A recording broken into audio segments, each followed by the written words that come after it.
Ibu tahu nggak, orang tuh kalau udah umur 40 tahun itu ibaratnya satu kakinya udah nyampe kuburan, Bu, tinggal nunggu yang sebelah. Saya pernah baca satu hadis Nabi kita Muhammad sallallahu alaihi wasallam, idza balagh umur ahadihim arba'in, apabila seseorang umurnya sampai 40 tahun. Ini kalau ngelihat mukanya banyak yang lebih dari 40 tahun nih udah. Kalau orang umurnya udah 40 tahun tapi belum baik juga, belum taubat juga, belum bener juga, sholat subuh masih kesiangan, ada tuh, ada. Di sini juga ada nih. Nggak tahu tuh mesti nunggu apa lagi tuh. Orang kalau udah umur 40 tahun akan tetapi kebaikannya belum lebih daripada dosa-dosanya, hidupnya masih berantakan, pikirannya masih dunia aja terus-terusan, nggak ada cinta di hatinya kepada Allah, nggak ada cinta di hatinya kepada Rasulullah, belum bertaubat dari dosa-dosanya. Ibu-ibu sekalian, kata Nabi Muhammad, masaha syaitan ala wajhih wa qal hadzal wajh la yuflih abada. Setan ngusap mukanya, Bu, orang umur 40 tahun pas ulang tahun 40 tahun. Kalau kamu belum bener juga, kalau kamu masih jadi ahli maksiat juga, kalau kamu belum taubat juga, ibadah belum bener juga, setan usap wajah orang tersebut. Kemudian setan bilang, ini mukanya orang yang gak bakal beruntung sama sekali. Dah nih mah kelompoknya kita nih, kata setan gitu. Naudzubillah min dzalik, naudzubillah min dzalik. Kata Nabi Muhammad, kematian sangat dekat dengan seseorang di antara kalian. Kita nih, kata Nabi Muhammad, dekat banget memati. Ibu-ibu sekaligus sekalian yang saya muliakan, nggak pandang umur, nggak pandang waktu, nggak pandang sehat. Kita dengar semuanya kabar-kabar itu.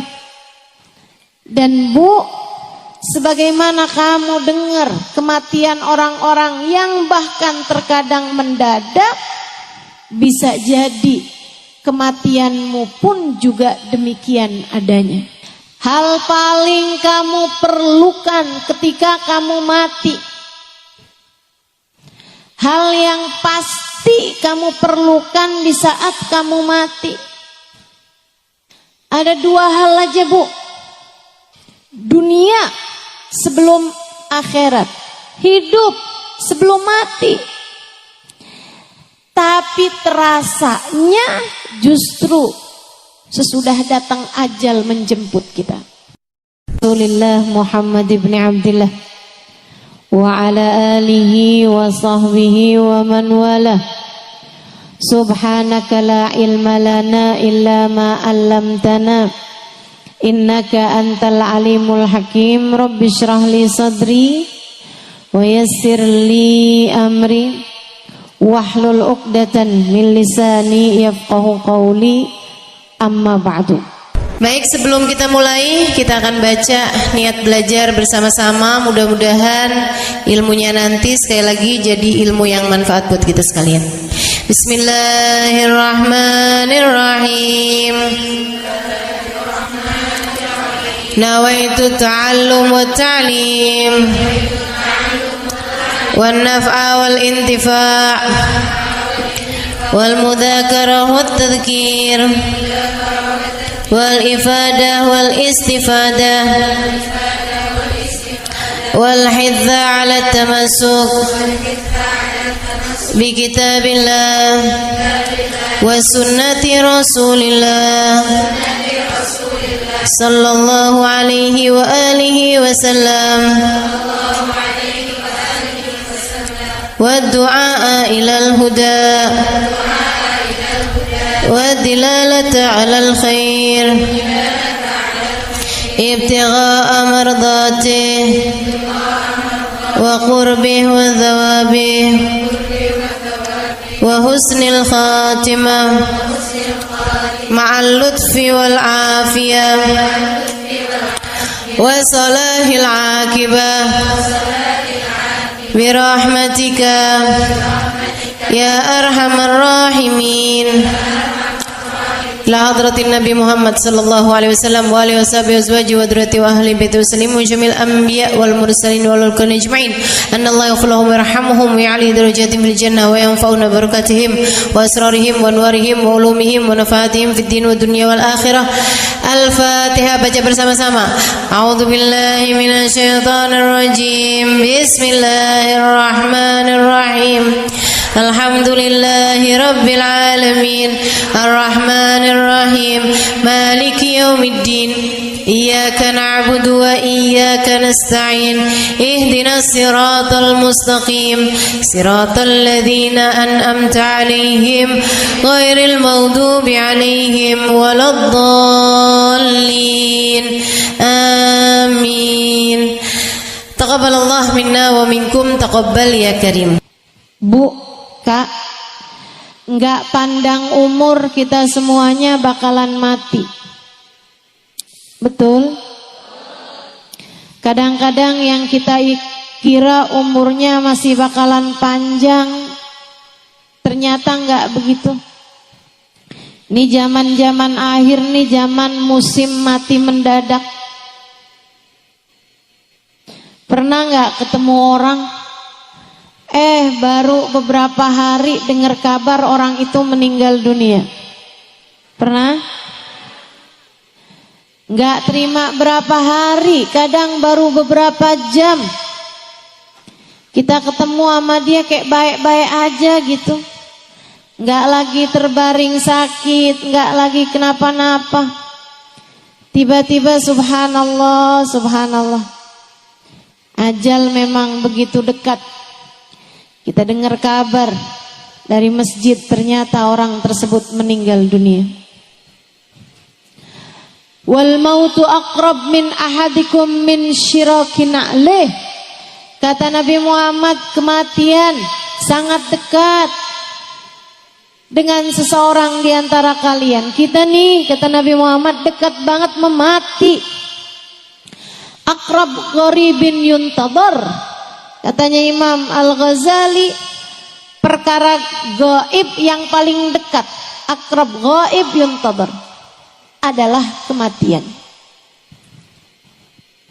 Ibu-ibu saudara sekalian yang saya muliakan, enggak pandang umur, enggak pandang waktu, enggak pandang sehat.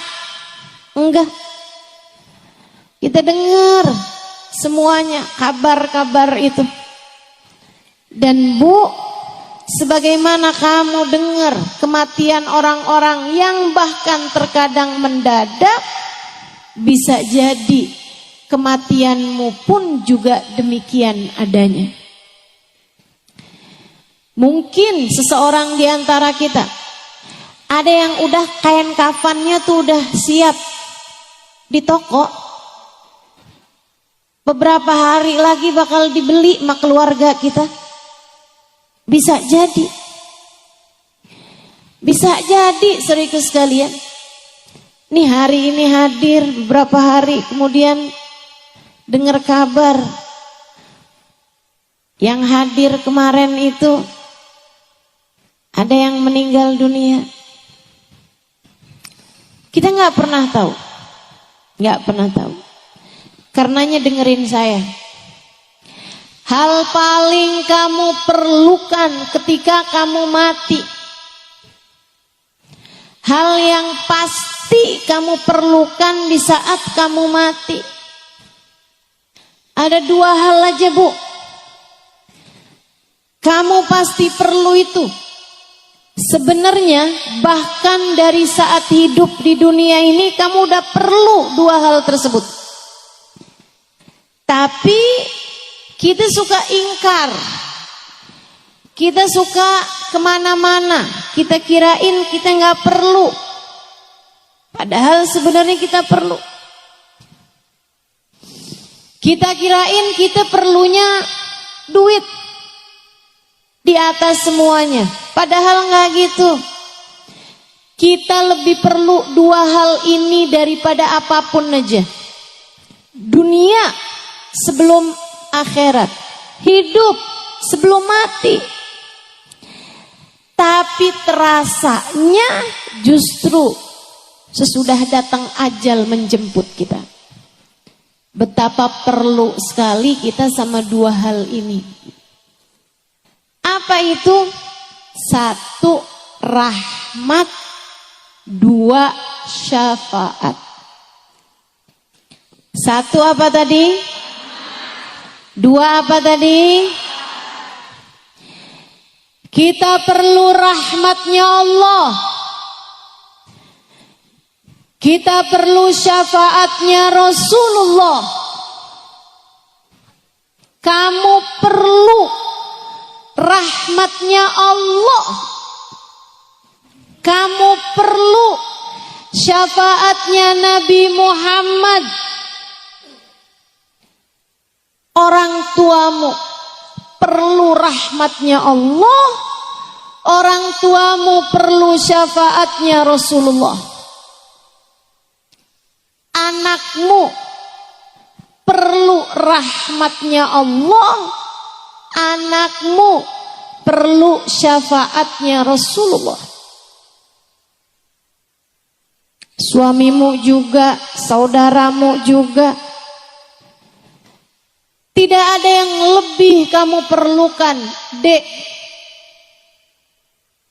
Tidak ada yang lebih kamu perlukan daripada rahmatnya Allah dan syafaatnya Rasulullah. Saya perlu biar cepat lulus sekolah, Ustazah. Iya betul. Tapi sebenarnya keperluan kamu terhadap rahmat Allah jauh lebih mendesak. Keperluan kamu terhadap syafaat Nabi Muhammad jauh lebih mendesak. Saya perlunya sekarang sama jodoh, Ustazah. Saya udah usia hampir 30 tahun. Teman-teman saya udah pada mulai gendong anak. Sebagian malah udah mulain gandeng anak.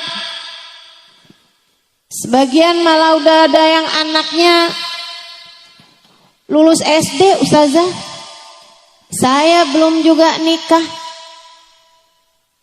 Malu saya kalau ditanya reunian.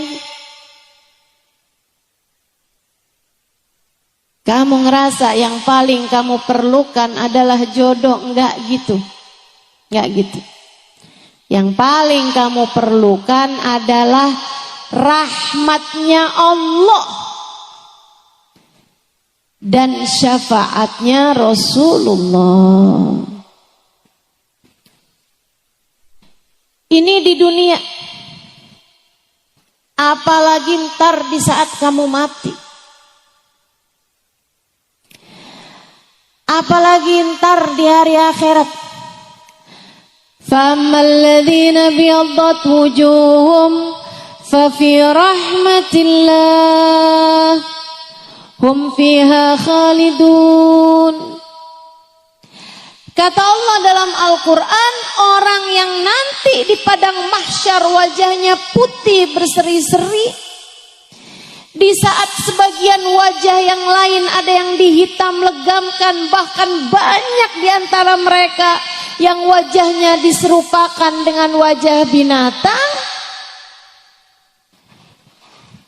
Orang-orang yang wajahnya putih berseri-seri penuh dengan kegembiraan, fafi rahmatillah, mereka adalah orang yang meraih rahmatnya Allah. Mereka adalah orang-orang yang berhasil mendapatkan rahmatnya Allah. Di akhiratnya, Bu, saat yang lain wajahnya ketakutan, saat yang lain wajahnya hitam legam. Orang-orang yang mendapatkan rahmatnya Allah, wajah mereka putih berseri-seri. Di akhirat nanti, di padang mahsyar nanti, kamu sangat perlu rahmatnya Allah. Ustazah, apa sih rahmat itu? Rahmat itu sayang, kasih sayang dari Allah Subhanahu wa taala. Kamu perlu kasih sayang Allah. Bu, ibu sayang gak sama anaknya?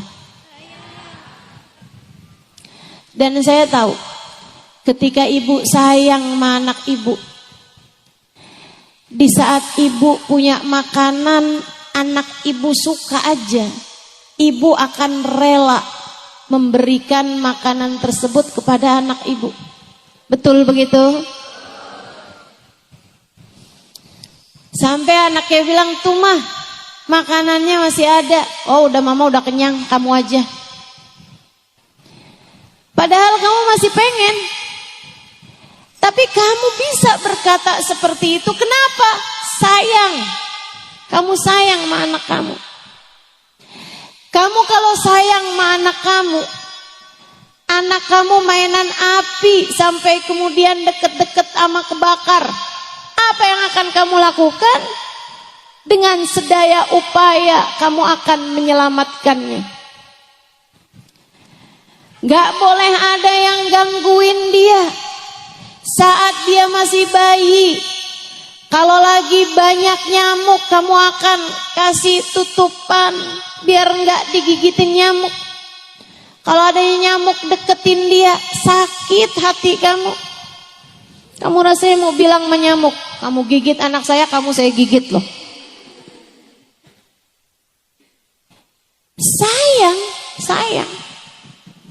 Kita kalau sayang, kita tahu apa yang akan kita lakukan. Ibu, walaupun kita nggak punya segalanya, tapi apa yang kita punya, kita akan dahulukan anak kita karena kita sayang sama dia. Kita aja gitu, apalagi Allah. Allah bu, kalau udah sayang sama kamu, dimuliakannya hidupmu, dimudahkannya urusanmu, apapun yang kamu mau. Saya sering dengar orang bilang, buat orang yang saya sayangi apa juga saya kasih. Allah gitu. Buat hambanya yang Allah sayangi, apapun bakal Allah kasih. Seolah Allah berkata, buat kamu apa sih yang enggak? Ketika ada seorang perempuan berumah tangga sama suaminya, sama anaknya, andai pun dia nggak secantik perempuan yang lain, andai pun dia nggak sepinter perempuan yang lain, andai pun dia nggak seenak perempuan yang lain masakannya, makanannya, tapi kalau dia disayang sama Allah Subhanahu wa taala, Bu, Allah akan buat hati suaminya tidak berpaling dari mencintainya. Dan kalau sudah hati suaminya Allah jadikan menghadap kepada perempuan tersebut, hati suaminya menyayangi perempuan tersebut, yang lain bisa apa? Betul gak? Betul gak? Biar digodain sama perempuan kayak gimana pun, kalau Allah yang buat hati suaminya tidak berpaling dari dirinya karena Allah sayang sama dia. Ibu-ibu saudaraku sekalian, enggak ada apapun dan siapapun yang bisa memalingkan hatinya. Kamu mau apa? Saya ustazah, yang penting nih bisa nyekolahin anak di pondok pesantren. Saya janda nih ustazah, suami saya udah meninggal, saya setengah mati susah nyariin nafkah buat dia. Bu, lebih daripada kamu perlu nafkah buat anakmu, kamu perlu rahmatnya Allah. Begitu kamu dirahmati oleh Allah Subhanahu wa taala, Allah akan mudahkan urusan kamu. Allah bakal mudahkan, digampangin rezekinya, dimudahkan jalannya. Anaknya juga yang di pesantren jadi gampang terima ilmu, jadi akhlaknya bagus, pelajarannya masuk. Kenapa begitu? Karena ibunya wanita yang dirahmati Allah. Makanya kalau kamu sayang sama diri kamu, kalau kamu sayang sama anak-anak kamu, dua hal ini Bu, kamu mesti dapat. Rahmatnya Allah, syafaatnya Rasulullah. Rahmatnya Allah dan syafaatnya Rasulullah kamu mesti dapetin kalau kamu sayang sama diri kamu. Dan kamu kepengen hidup kamu dalam keadaan mudah, dalam keadaan lancar semua urusan, dalam keadaan sehat-sehat, baik-baik, hatimu imannya terjaga. Kamu perlu dapat rahmatnya Allah Subhanahu wa ta'ala.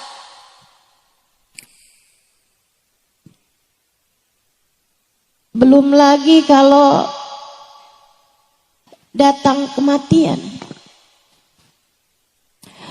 Allah kalau udah sayang sama seseorang, mudah bagi Allah untuk berkata kepada malaikat Israel saat mencabut nyawa hamba terkasih tersayang di sisinya.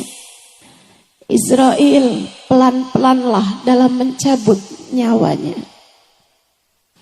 Sebab dia adalah hamba yang aku sayangi, maka sayangilah dia. Malaikat Israel pun tunduk patuh kepada Allah. Nyabut nyawanya perlahan-lahan, nggak disakitin, apalagi digemesin.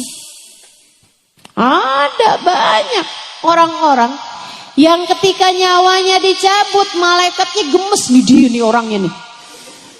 Maksiat aja kerjaannya, dosa aja terus-terusan.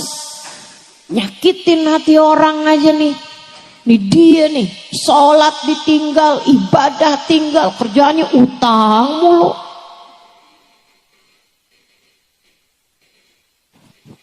Malaikat gemes nyabut nyawanya. Ya Allah Bu, mudah-mudahan semuanya dikasihani Allah SWT. Mudah-mudahan semuanya disayangi Allah SWT. Mudah-mudahan semuanya dirahmati Allah Subhanahu wa ta'ala. Makanya sakaratul mautnya jadi ringan buat hamba-hamba yang tercinta di sisi Allah Subhanahu wa ta'ala. Ada seorang perempuan lagi sakaratul maut. Kan kelihatan tuh orang kalau lagi sakaratul maut. Karena pencabutan nyawa tuh nggak sekaligus. Nyabut nyawa itu dari ubun-ubun Bu. Sebagaimana dulu ditiupkannya juga dari ubun-ubun.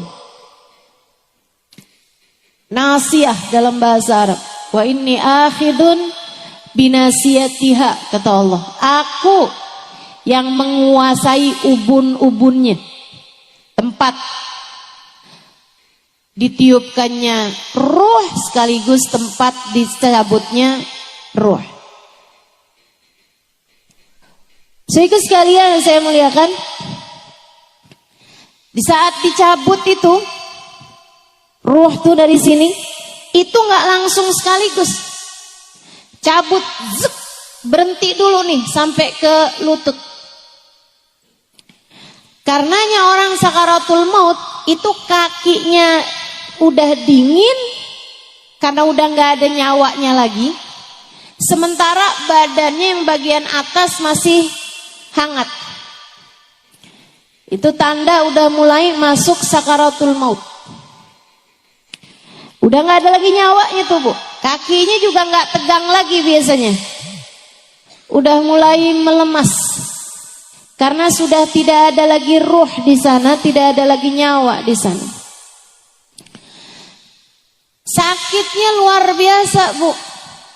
Sayyidina Ali mengatakan la darba bisayf 30 darbah ahab ilayya min sakrah min sakaratil maut. Lebih baik badan saya dipenggal-penggal pedang, kena tebasan pedang 30 kali daripada satu sakaratul maut. Sakit. Karena nyawa kita nih, Bu, ruh kita udah bersatu sama badan kita. Di saat dicabut sakitnya luar biasa. Ibu, gigi tambalan aja kalau dicabut sakit, Bu. Ibu pasang koyo aja pas dicabut sakit. Padahal baru hanya beberapa jam. Nah, Ibu bayangkan ini sesuatu yang sudah bersatu mendarah daging dengan dirimu. Ketika ia dicabut dari tubuhmu, kayak apa sakitnya. Tapi perempuan ini adalah perempuan yang dirahmati Allah SWT. Perempuan solehah. Ini salah satu dari cerita guru saya, Sayyidil Habib Umar bin Hafid. Perempuan lagi sakaratul maut.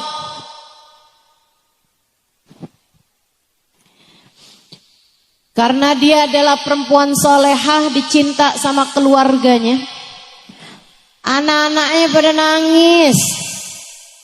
Suaminya bernangis, mantu-mantunya bernangis, cucu-cucunya bernangis sekitar dia nih. Nah, kalau lagi sakaratul maut tuh kadang-kadang ntar hilang, ntar sadar gitu kan. Dia kembali tersadar. Dia liatin keluarganya bernangis semuanya.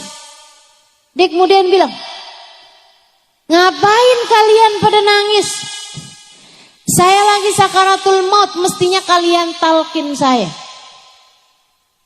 Ditalkinkan syahadat. Mestinya kalian talkin saya kalimat tauhid, bukan malah nangis begini, kata ibunya. Yang sedang sakaratul maut ini tadi.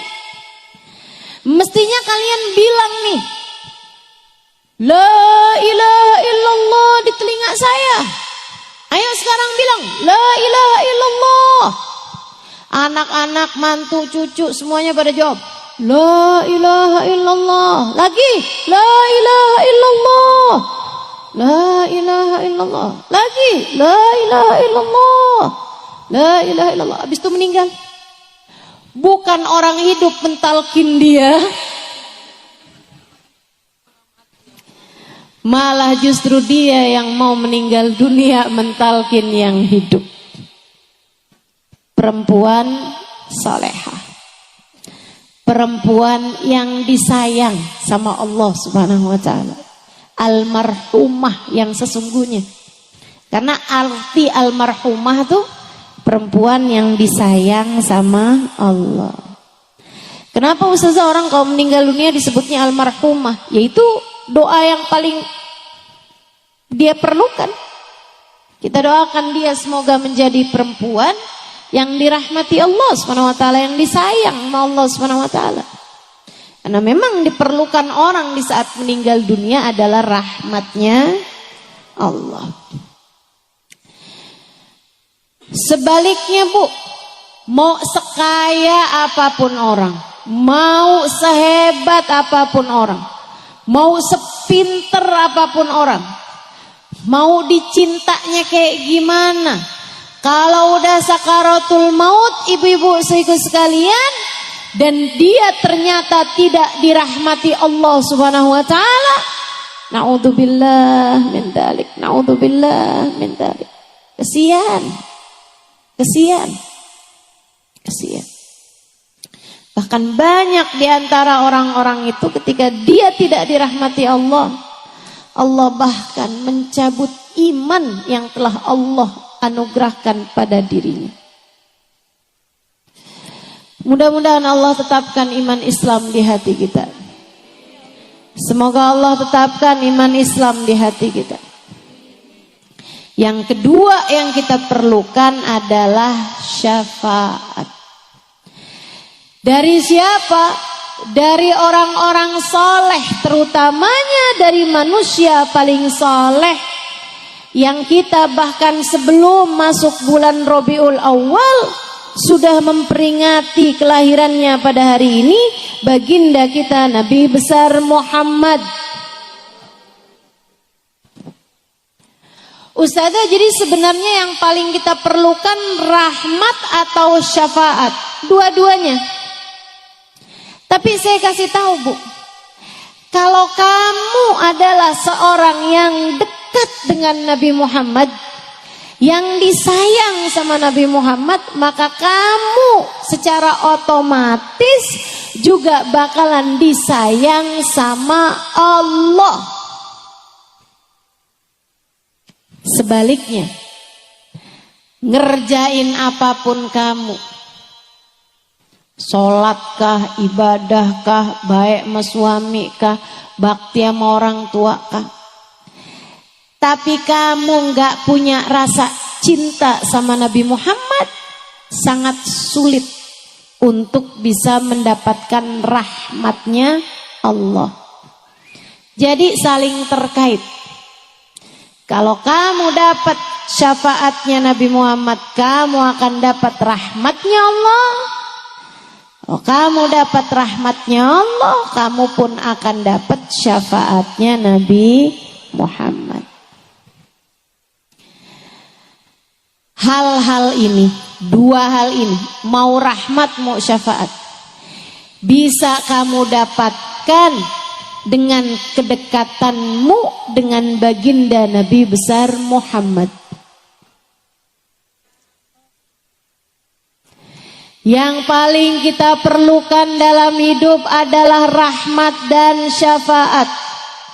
Dan keduanya bisa kamu dapatkan dengan kedekatanmu dengan bagindamu Nabi besar Muhammad sallallahu alaihi wa ala alihi wasallam. Dan kita nih sekarang berada di hari-hari menjelang masuk Rabiul Awal. Bu, Kak, guru saya Sayyidil Habib Umar bin Hafid mengatakan, kata beliau, tidak ada waktu yang lebih cepat mendekatkan kita dengan Nabi Muhammad daripada bulan Rabiul Awal. Kenapa? Sebab bulan Rabiul Awal Allah pilih sebagai bulannya Nabi Muhammad. Nabi Muhammad lahir Rabiul Awal, Nabi Muhammad diutus Allah bi'tsah Rabiul Awal, Nabi Muhammad hijrah Rabiul Awal, Nabi Muhammad pun juga wafat pada bulan Rabiul Awal. Semuanya Allah kasih kepada Nabi pada bulan Rabiul Awal. Emang jadi bulannya Nabi Muhammad. Karenanya ibu-ibu sekalian, ini mumpung nih ada waktunya buat persiapan. Dari sejak awal maulid kita udah tahu nih mesti ngapain aja. Sehingga mudah-mudahan tidak berlalu bulan Rabiul Awal kecuali dapat mendekatkanmu dengan Nabi Muhammad.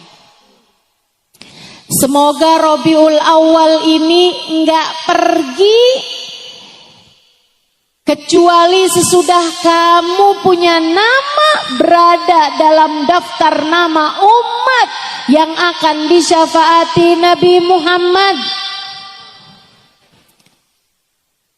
Mudah-mudahan enggak jalan nih bulan Rabiul Awalnya, melainkan kita pun juga berjalan menuju Nabi Muhammad sallallahu alaihi wasallam. Semoga hari-hari di bulan Rabiul Awal mendekatkanmu kepada Nabi Muhammad. Bu, kita nggak tahu bahkan Rabiul Awal ini nyampe apa enggak, tapi udah di depan mata, mudah-mudahan nyampe. Amin. Mudah-mudahan umur kita masih akan panjang sampai habis Rabiul Awal, habis Rabiul Tsani insyaallah. Mudah-mudahan umur kita masih akan disampaikan Allah Subhanahu wa taala. Ibu-ibu sekalian, mungkin ada Rabiul Awal tahun kemarin. Datang Rabiul Awal, datang Rabiul Tsani, keluar Rabiul Awal, keluar Rabiul Tsani, tidak mendekatkanmu kepada Nabi Muhammad. dan itu akan jadi penyesalan bagimu, terutama apabila di tahun ini pun juga kamu hanya akan melewati bulan ini begitu saja tanpa mendekatkanmu kepada Nabi Muhammad. Bakal jadi penyesalan, Bu, bakal jadi penyesalan. Ibu tahu, orang yang paling menyesal di akhirat bukan yang ninggalin ibadah, Allah cerita. Meskipun mereka juga nyesel, tapi yang paling nyeselnya, A'udzubillahi minasyaitonirrajim. Yauma ya'addu dhalimu ala yadayhi yaqulu ya laitani ittakhadtu ma'ar rasuli sabila. Kata Allah, di akhirat nanti ada orang yang nyesel sampai menggigit-gigiti tangan mereka karena nyesel. Dan bukan hanya terima satu tangan yang digigit, ala yadai, dua tangan semuanya masuk ke mulutnya, digigitin. Guru saya Sayyidil Habib Umar bin Hafid menceritakan, digigitin sepanjang mahsyar, sampai digigitin berdarah-darah, tangannya dua masukin ke dalam mulutnya sampai ke siku, Bu. Habis itu dibalikin lagi sama Allah, digigitin lagi dari besarnya penyesalan pada hari tersebut. Kita di dunia Allah suka tunjukin, kita kalau nyesel suka gigit jari, nyesel banget, suka gigit jari kita kalau nyesel. Ibu-ibu sekalian saya muliakan, ini bukan cuman terima jari yang digigit, Bu, tangan dua-duanya digigit. Dari besarnya nyesel mereka hari itu, ya ampun nyesel. Kenapa? Apa yang kamu sesali? Karena waktu hidup di dunia gak sempat nikah? Bukan. Karena waktu di dunia gak pernah punya HP yang bagusan? Bukan. Karena waktu hidup di dunia hidupnya cuma ngontrak, gak pernah sempat punya rumah sendiri? Bukan. Waktu hidup di dunia gak punya anak? Bukan. Sebab nyesel di akhirat nanti Allah cerita, ketika dia ngelihat rombongannya Nabi Muhammad, ketika dia ngelihat rombongan Nabi Muhammad yang bahkan sebagiannya dia kenal, tetangga-tetangganya, teman-temannya, saudara-saudaranya, bahkan bisa jadi anak-anaknya, orang tuanya, suaminya ada dalam rombongan Nabi Muhammad, sementara dia tidak bisa masuk di dalamnya.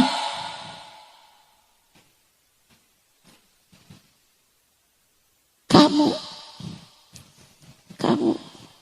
kalau di akhirat nanti sampai nggak bisa ada dalam rombongan Nabi Muhammad, di hari yang kamu lihat tetangga-tetanggamu ada dalam rombongan Nabi Muhammad, kamu lihat anak-anakmu ada dalam rombongan Nabi Muhammad, kamu lihat orang tuamu ada dalam rombongan Nabi Muhammad,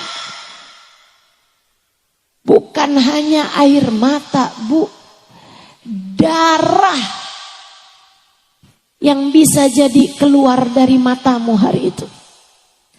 Gak cuman terima jari yang digigit, tangan dua-duanya digigit dari nyeselnya hari itu. Dan orang yang menyesal itu berkata, ya laitani ittakhadtu ma'ar rasuli sabila.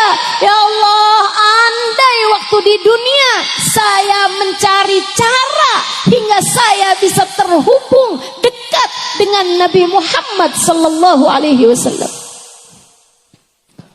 Mumpung masih di dunia saya bilangin, jangan sampai. Saya berharap jangan sampai ada di antaramu yang menyesal sampai sedemikian.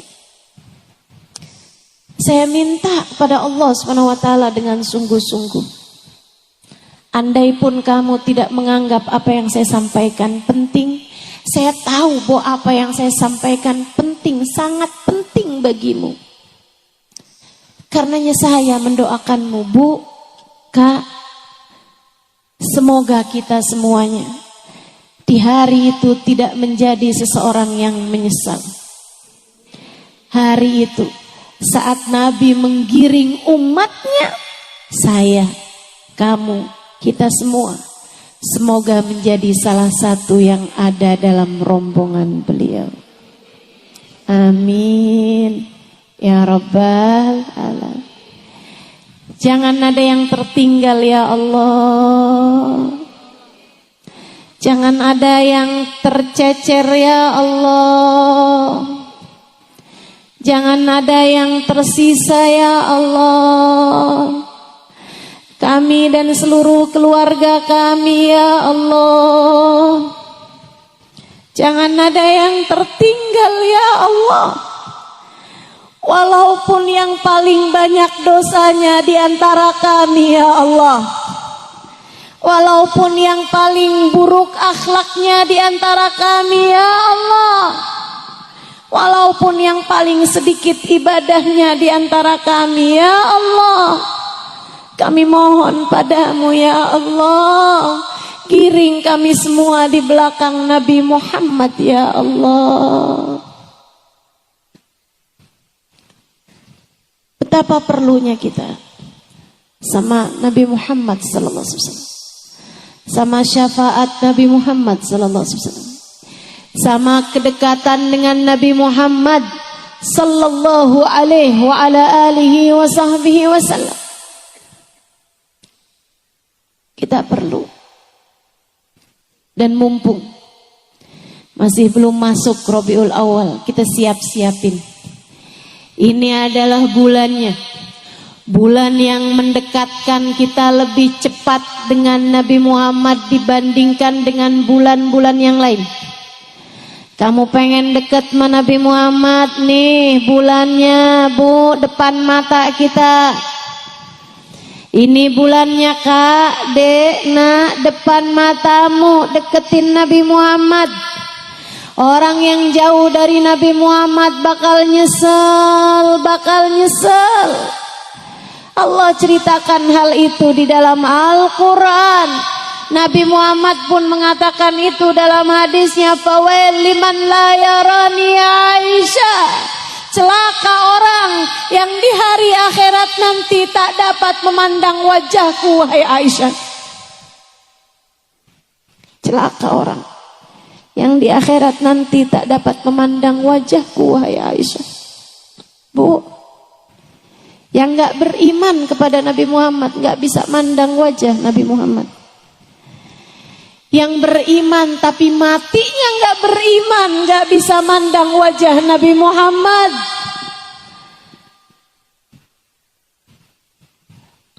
Kita semua beriman sekarang, tapi kita minta kepada Allah, ya Allah tetapkan iman kami sampai hari kematian kami. Tetapkan iman kami ya Allah di saat ajal menjemput kami. Jangan pernah cabut iman kami ya Allah. Biar kita gak nyesel. Fawel liman layarani ya Aisyah.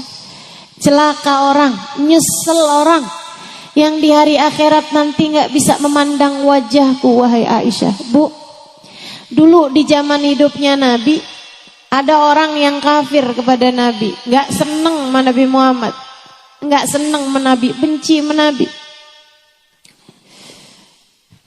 Perempuan ini cantiknya luar biasa, cantik banget, kaya raya, dari keluarga terpandang. Sampai dari cantiknya perempuan tersebut, orang memanggilnya Ummu Jamil, ratu kecantikan. Kebayang kayak apa cakepnya. Orang yang di zaman itu banyak orang cakep, apalagi di negeri sana. Ibu-ibu saudaraku sekalian, dia dijuluki Ummu Jamil, ratunya kecantikan. Tapi dia nggak demen sama Nabi Muhammad. Matanya Bu cakep, belok, hitam-hitamnya, hitam, matanya tajam, cantik sekali matanya. Bu, tapi dia benci sama Nabi Muhammad. Suaminya, anak-anaknya, semuanya benci sama Nabi Muhammad. Padahal suaminya adalah pamannya Nabi Muhammad, Abu Lahab. Dia adalah istri dari Abu Lahab, Ummu Jamil. Ibu saya sekalian, satu hari ketika sesudah turun tabbat yada Abi Lahab wa tab, celakalah kedua belah tangan Abu Lahab dan sungguh dia telah celaka. Saya selana ronda talahab, kata Allah. Nanti ini Abu Lahab ini bakalan masuk ke dalam api neraka yang berkobar-kobar. Wamratuhu, sama bini-bininya itu sekalian. Ummu Jamil tersinggung, marah besar. Dia bilang, wih sembarangan aja nih Muhammad sama Tuhannya nih. Saya dikata-katain enak aja. Sesudah dengar ayat itu dia pergi nyari Nabi Muhammad sallallahu alaihi wasallam. Ibu, Nabi lagi duduk bu di dekat Ka'bah.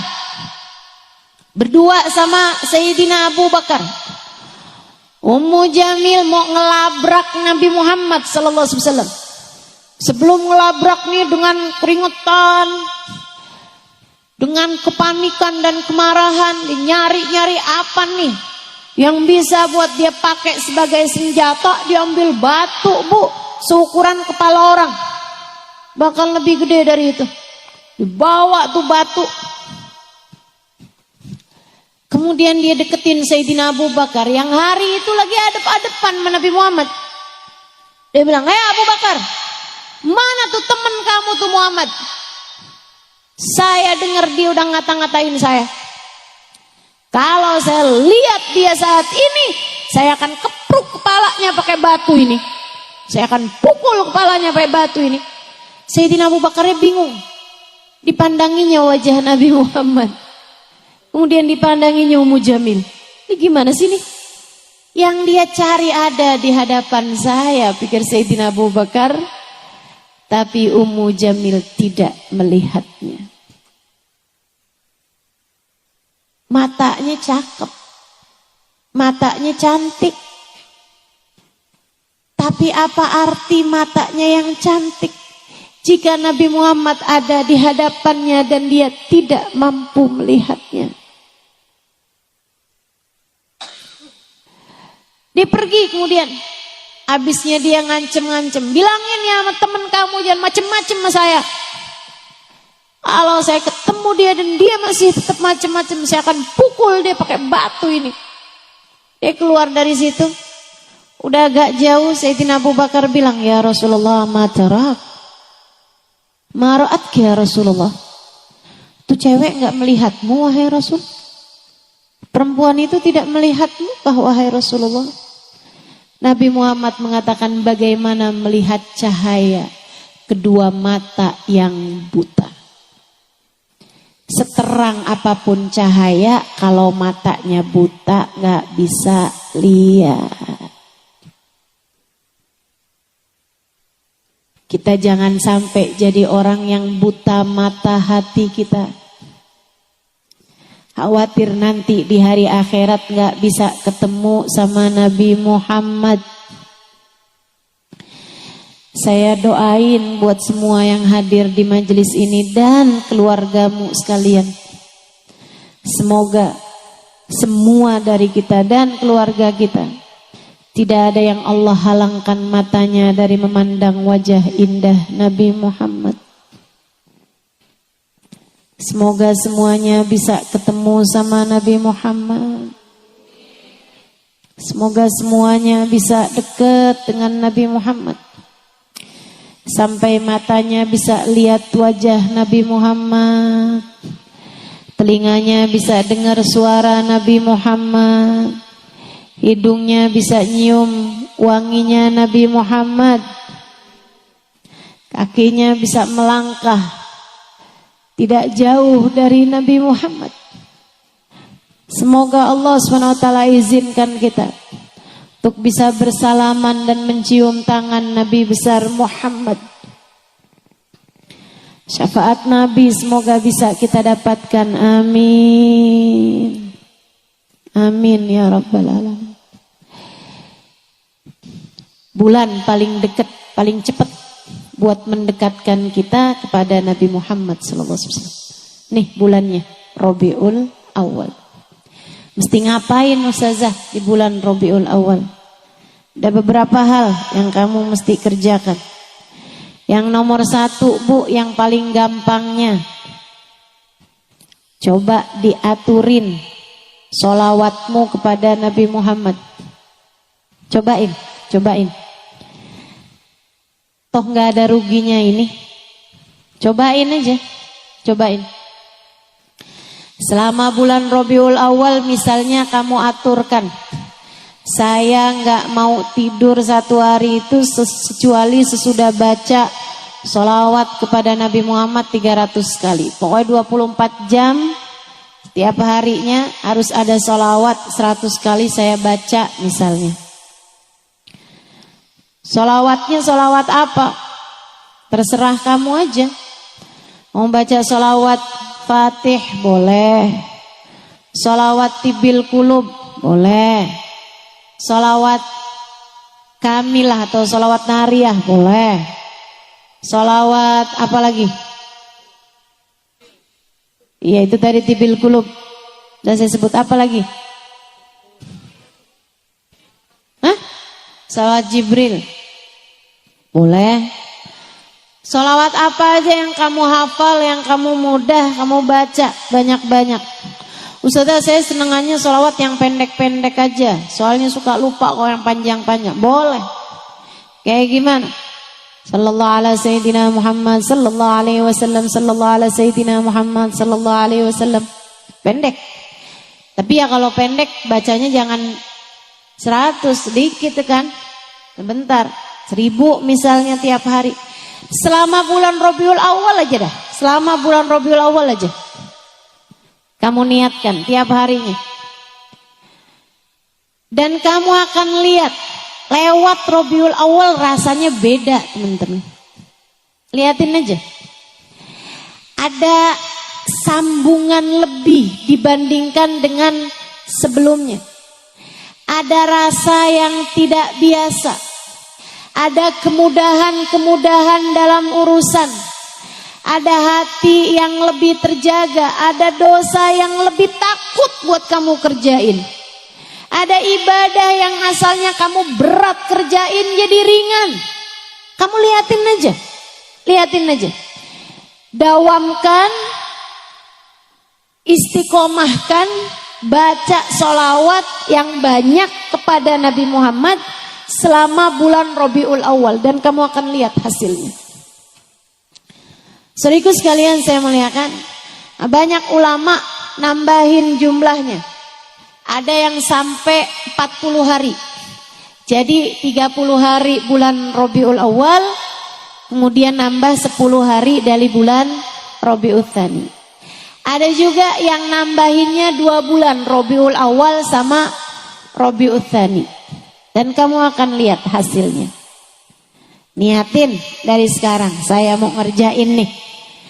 Niatin, kamu niat dari sekarang mau sholawat apa yang kamu baca. Dan kamu istiqomahkan selama bulan Rabiul Awal dan juga Rabiul Tsani. Insya Allah. Subhanallah Bu, saya ajarin sholawat ini sebagai amalan kepada orang-orang yang saya kenal. Dan subhanallah, gak ada yang pernah kecewa.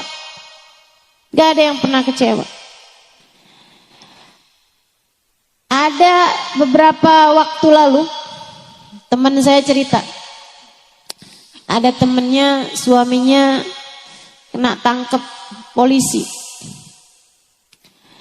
Kemudian minta tebusannya sekian ratus juta. Dia tanya sama teman saya mesti ngapain ya?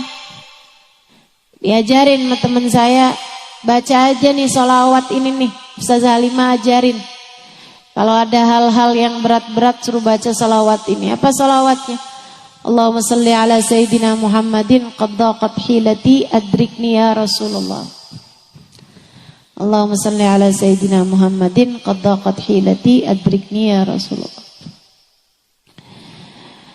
Artinya Allah limpahkanlah salawat kepada baginda kami Nabi besar Muhammad. Qad daqat hilati, telah sempit jalanku. Udah buntu nih jalannya, udah gak ngerti lagi mau ngapain.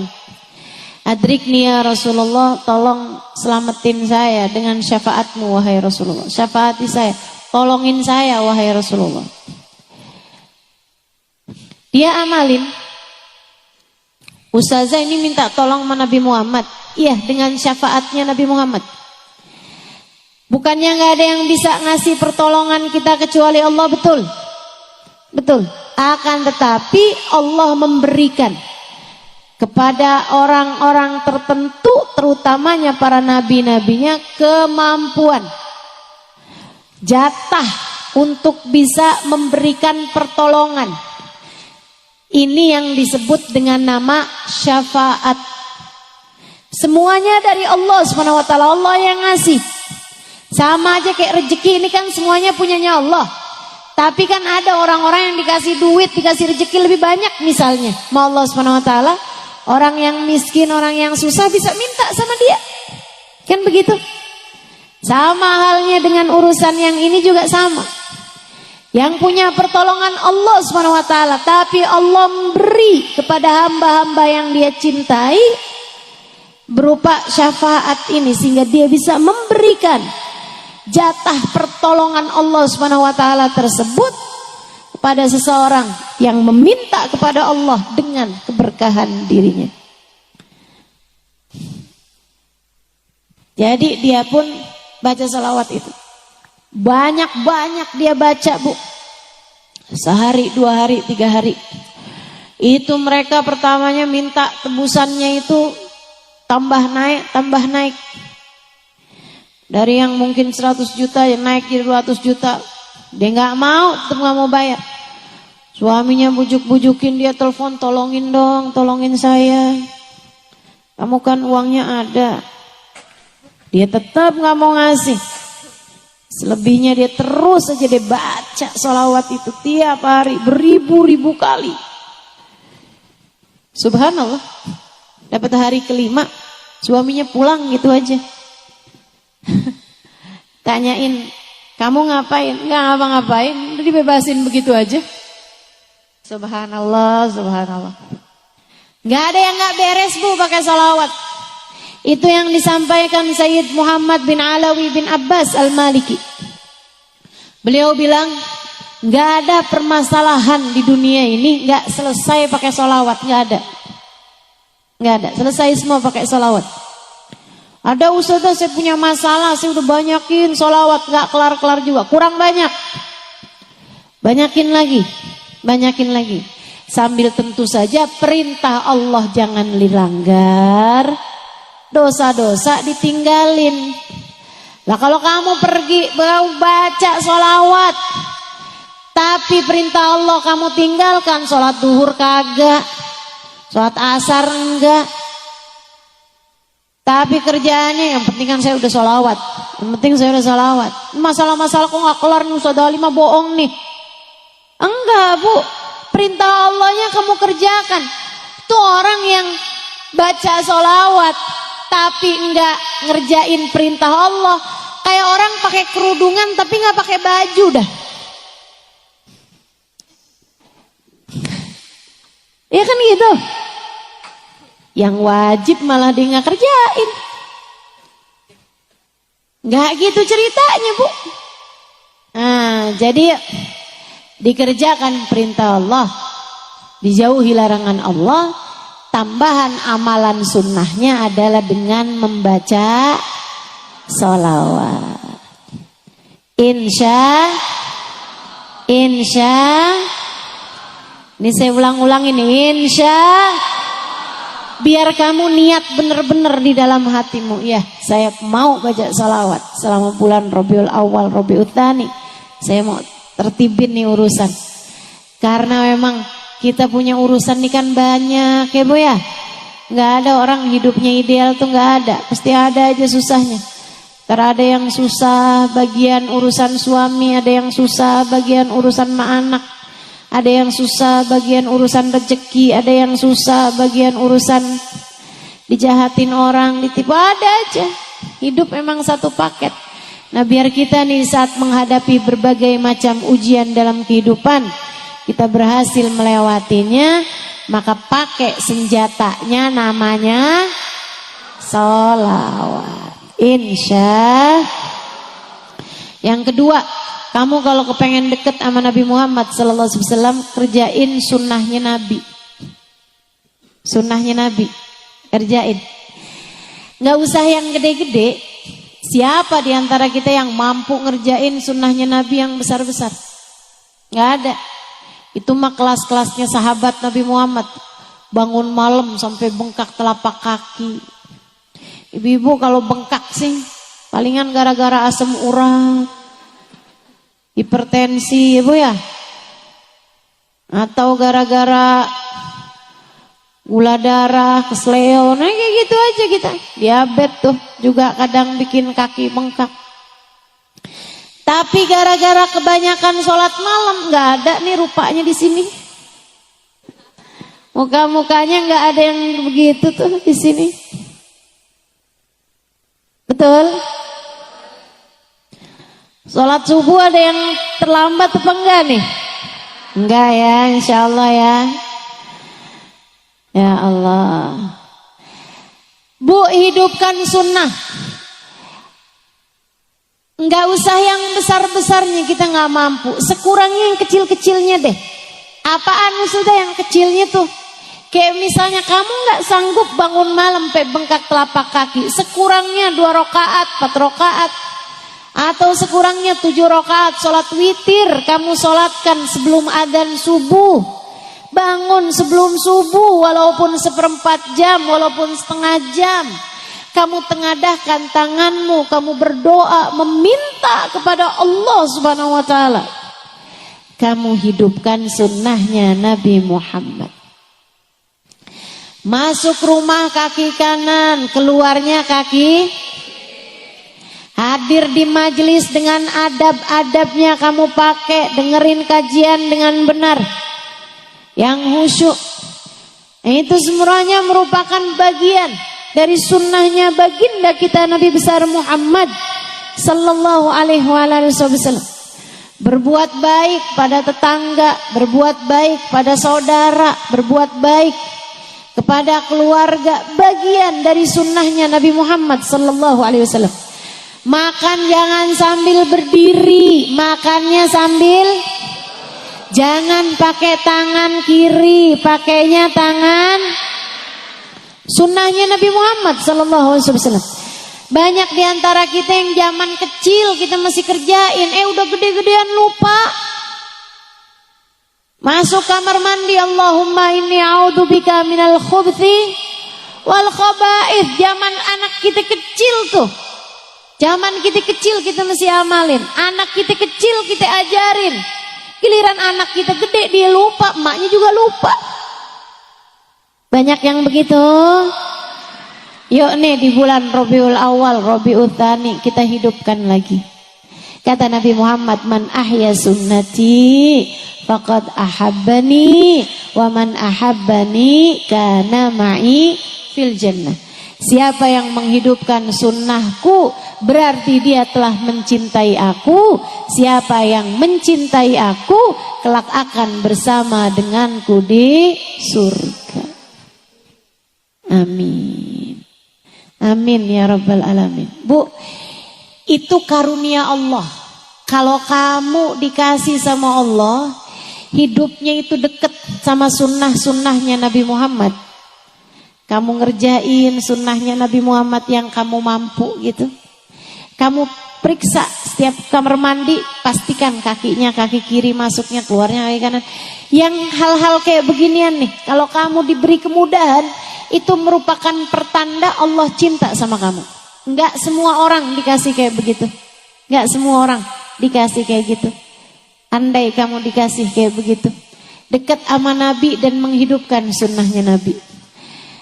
Ini di bulan Rabiul Awal kita periksa lagi nih sunnah-sunnahnya yang kemarin-kemarin terbengkalai, kita hidupkan kembali. Sunnah tersebut sambilan. Setiap kali masuk kamar mandi kaki kiri kita bilang, ya Rasulullah, Saya dengar kau masuk kamar mandi kaki kiri, saya pun juga kaki kiri biar mirip kaki saya dengan kakimu wahai Rasul. Luarnya kaki kanan, ya Rasulullah biar mirip kaki saya sama kakimu wahai Rasul. Nanti gitu juga sebelum tidur pergi wudhu. Ya Rasulullah, saya dengar kau berwudhu sebelum tidur. Saya juga wudhuan Rasulullah sekarang nih sebelum tidur. Biar tidur saya mirip dengan tidurmu wahai Rasulullah. Miringnya kaki kanan, miringnya badannya ke arah kanan. Ya Rasulullah, biar mirip diri saya dengan dirimu. Karunia ibu-ibu saudara sekalian, nikmat dari Allah Subhanahu wa taala. Kalau kita dijadikan sama Allah Subhanahu wa taala memiliki kemiripan dengan Nabi Muhammad sallallahu alaihi wasallam, bahkan dalam urusan-urusan yang kecil. Saya ingat saya punya teman seorang ustazah di Australia. Namanya Ustazah Ibtisam. Satu waktu beliau datang ke Indonesia, dia cerita. Dia bilang, saya sekarang banyak mentalkin orang-orang Australia masuk Islam. Mualaf. Alhamdulillah katanya Islam mulai naik di negeri-negeri barat sana ya. Dia bilang hampir setiap hari Jumat, kadang juga nggak harus Jumat, saya mentalkin yang laki-laki dengan ustadz, yang perempuan ditalkin tempat saya nih di masjid, tapi yang talkin beliau itu kalau perempuan. Dia bilang satu hari ada satu keluarga masuk Islam, bapak ibu mempunyai anak-anak yang sebagian anaknya masih kecil-kecil. Saya pun mentalkin mereka semuanya masuk Islam. Itu ibu, dia bilang sejak dia masuk Islam, kerjaan tiap hari teleponin saya mulu, nanya macem-macem. Ustazah, Nabi Muhammad kalau makan gimana? Ustazah, Nabi Muhammad kalau mau keluar rumah kayak gimana? Ustazah tanya mulu tentang Nabi Muhammad.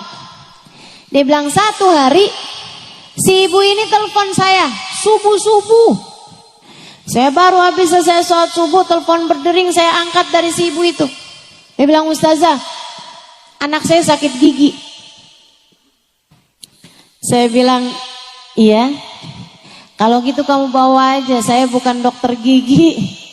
Saya nggak ngerti caranya ngadepin anak sakit gigi. Dia bilang bawa aja ke dokter gigi. Dia bilang akan Ustazah, saya akan. Ibu tolong jangan foto ya Bu ya. Dia bilang saya akan pergi ke dokter gigi nanti kalau pas waktunya dokter gigi buka praktek jam 8 pagi, itu kan masih subuh. Saya cuman mau nanya sama Ustazah, Nabi Muhammad pernah sakit gigi gak? Saya bilang, waduh saya nggak pasti Nabi Muhammad pernah sakit gigi apa enggak, tapi yang pasti Nabi Muhammad pernah tanggal giginya. Dan Nabi Muhammad juga pernah sakit-sakit yang lain, sakit kepala dan seterusnya. Dia bilang, Ustazah, Nabi Muhammad kalau sakit gigi atau sakit yang lain, apa yang Nabi Muhammad baca, apa yang Nabi Muhammad lakukan? Biar anak saya sebelum pergi ke dokter gigi udah saya ajarin dia ngerjain sunnahnya Nabi Muhammad. Saya ajarin sama dia, Nabi kalau sakit baca Alhamdulillah ala kulli hal. Dia tanya lagi, apa artinya Ustazah? Artinya Allah terima kasih kepadamu, ya Allah terima kasih kepadamu ya Allah atas keadaan apapun yang kau berikan. Wah Masya Allah ya Ustazah, Nabi Muhammad dikasih sakit aja masih tetap terima kasih sama Allah. Akan saya kerjakan Ustazah. Ini sekarang nih saya mau ajarin anak saya Alhamdulillah ala kulli hal. Alhamdulillah ala kulli hal. Makasih Ustazah. Dia bilang karena penasaran sama keluarga ini dan karena sayang sama mereka nih, saya ngerasa kayak sering diajarin sama keluarga ini. Dia bilang, akhirnya satu hari saya memutuskan untuk datang ke rumahnya. Saya datang ke rumah dia di hari yang suaminya lagi pergi kerja. Datang ke apartemennya, dia bilang, saya pun ngobrol sama dia sebab dia masuk Islam dan seterusnya. Dia bilang sampai akhirnya lagi tengah-tengahan bicara nih, Tiba-tiba dia bilang, maaf ustazah, saya harus antiin ustazah. Sebentar aja ustazah, sebentar. Saya pikir darurat apa gitu. Saya pikir dia mungkin lupa buat matiin kompor atau lupa nyabut setrikaan. Saya kirain ada hal darurat apa gitu. Karena dia bilang, bukan gak sopan ustazah, maaf ya ustazah, saya tinggal dulu ustazah. Dia ternyata sambilan ngobrol itu gede ngeliat anaknya. Anaknya kecil umur 4 tahun, 5 tahun masuk kamar mandi pakai kaki kanan. Dibuka pintu kamar mandi, dikeluarin lagi anaknya. Dia bilang, nak, mama tadi lihat kamu masuk kamar mandi pakai kaki kanan. Dia bilang, nak, mama ajarin kamu kalau masuk kamar mandi kaki apa? Kaki kiri mama. Yang mana kaki kiri nak? Yang ini mama. Oke. Sekarang kamu ulangin lagi, kamu masuk kamar mandi pakai kaki kiri mama. Biar kenapa nak? Biar kaki saya mirip kaki Nabi Muhammad mama. Biar apa nak? Biar nanti di akhirat saya ada di belakang Nabi Muhammad mama. Bagus. Masuklah kembali nak. Mama akan liatin kamu dari sini.